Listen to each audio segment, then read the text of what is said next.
I want to comment on whether Jesus Christ was a historical person. It is a valid question to raise. I am not going to give any undeniable evidence that it is the way I speak. I am not going to provide any references. This is not what I am all about. I speak truth as it is, and it is my hope that you will be able to tune in to the flow of truth behind the words, or use what I say to develop the inner ability to discern truth from the many lies of this world. All the presented information was released by Jesus Christ himself. Reality: who Jesus was as a historical person and how Christianity portrays him as drastically differ. The same applies to today's spiritual being known as real ascended Master Jesus Christ. Even what is portrayed in New Age movements about this spiritual being is out of touch with reality. For non-Christians, I recommend to seek and investigate presented information in any way you can, as it might be valuable for your personal journey, and for restoring some of the history behind Christianity that needs to be uncovered and understood. For the Christians and any spiritual seeker, I recommend connecting to Jesus Christ to receive an answer from within. As Jesus is fancy to say, words are not a substitute for a direct inner experience. Seek the kingdom of God within first, and all other things will be added unto you. Let me address the truth as it is, in a direct manner, and not cater to anyone's illusions, egos, and personal wishes. This truth was available for anyone who had minds open, ears to hear and hearts to receive, and it did not change for the last 2,000 years.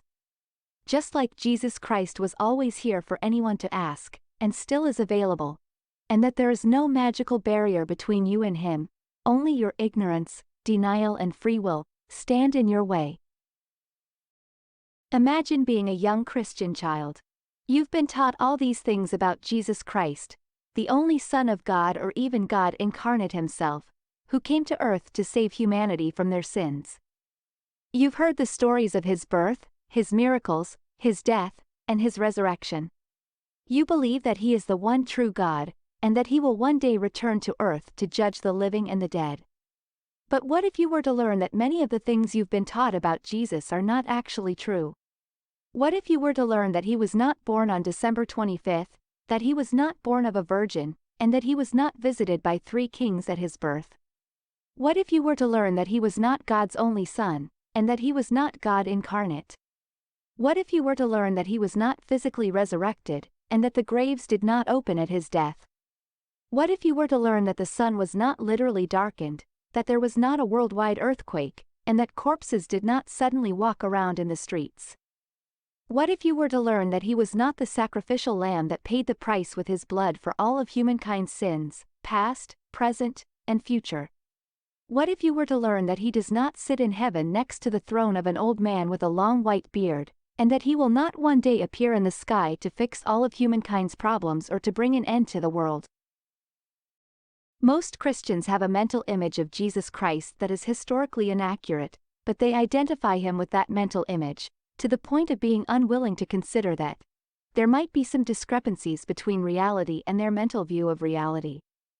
The authors of the books that are saying that Jesus, that most Christians envision, did not exist as a historical person, therefore correct. He is a mythological figure. Most of the common Christian doctrines are later additions that have little basis in historical fact and owe their existence to church and even state politics. Even some of the accounts of his life in the Gospels are mythological in nature and should not be taken as historical facts. Christians today look back at his birth and life with the mythological overlay of 2,000 years of history. They think his life was surrounded by some superhuman glory, including that he always walked around in clean clothes, with neatly trimmed hair, beard, and that he had a halo around his head that made him instantly recognizable as a holy person. The reality, of course, is quite different. Most Christians think that if they had been alive back then, they would have instantly recognized Jesus Christ. But back then there wasn't the historical overlay that has since been built around Jesus Christ. Thus he appeared as a relatively normal person, and that the average Christian today would not have recognized him as someone special. Most modern Christians, had they been around back then, would probably have avoided him, sticking to their Orthodox Jewish religion, as many Christians prefer to keep Jesus Christ at a distance today, and scarcely willing to truly connect to him or his real teachings. If they had gone around looking for the historical Jesus Christ, they have been brought up to see as God's only Son, they certainly would not have recognized the actual person as being that Jesus Christ. The lack of this superhuman overlay was obviously a historical necessity, since it takes a long time to build up a myth as elaborate as what Christianity promotes today. Yet it was also very much in alignment with the law of free will, which states that a spiritual teacher must appear in a disguise that makes it difficult for people to recognize her or him. In other words, people must always have the option of rejecting a spiritual teacher, and they must always be required to stretch their minds and leave behind their personal nets, their existing beliefs, in order to follow a new teaching. Many authors, professors, and enthusiasts alike, who are trying to unravel historical Jesus Christ, claim that there is no historical evidence for his existence, except what is found in the Gospels themselves. They say this is not objective evidence since it could have been created or distorted to prove the claim of the Orthodox Church. People's free will, and giving people the choice between the old and the new, is of paramount importance. Will people be able to see beyond the old and tune into the new? Or will they reject and cling to the old, is always the question in every era. When Jesus Christ did walk the earth, he was quite aware that although he could perform certain miracles, he still had to maintain an aura of deniability so that people could easily find an excuse for rejecting him. Otherwise, this is not really a true choice. This is one reason why he did not write down an official gospel or teaching or an official history about his life. It is also why he went out of his way to make sure there is no undeniable historical evidence about his life. Another reason is that he had no desire to focus attention on his outer person, precisely because he did not want to have a personality cult develop around him. The fact that Christianity later became such a personality cult is not something to delight in, as it is always a sign of degradation of the movement. If you look at the lives of other spiritual leaders, you will see that there are also relatively few, if any, historical facts that objectively prove their existence. Did the Gautama Buddha really exist as a historical person? The only evidence is what is found in the Buddhist tradition, and an objective scientist can easily reject that, as scholars and the authors of the books reject Christian sources as not being objective, which they weren't. However, the main reason why there is so little historical evidence about his life was that when he lived, very few people considered him a historically significant person. This is where even the researchers have been somewhat caught in the historical myth they are trying to disprove. The argument, advanced by a number of people, is that because he was such a significant person, there should be more historical evidence, and since there isn't, he must not have existed. The fact is that the people who wrote history or who were leaders in society back then did not consider Jesus Christ worth mentioning, and that is why there is so little evidence.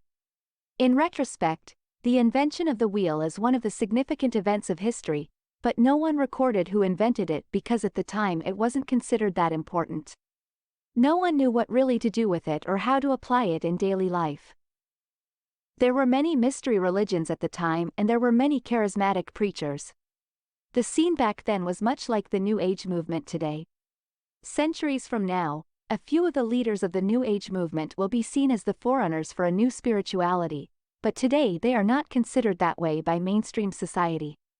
Even many of those who heard Jesus Christ speak or saw him perform miracles thought he was just another wandering preacher. Few people saw him as a person that would be remembered beyond their own lifetime. Only when Christianity started growing, which really did not happen until the 2nd century, was there a recognition of the need for a historical record. At that point, any record that could be written had to be revisionist, which the researchers on this subject of historical Jesus correctly point out. And since the history was written by Christians, they inflated certain things to make him seem more important. However, missing historical records or a revisionist history do not prove that here was no historical person who gave rise to the Jesus myth. The fact is that when you look at the researchers presented to the public, one does not have to conclude that there was no historical person who started it all. The researchers make a strong case that much of what Christians believe today was clearly later additions, or even mythological stories rather than historical facts. Yet that does not disprove the possibility that an actual person inspired what later became the Jesus myth. Likewise, the fact that there are many similarities between Christianity and the mystery religions does not prove that there was no actual person who inspired Christianity. Some of the mystery religions were also inspired by an actual person,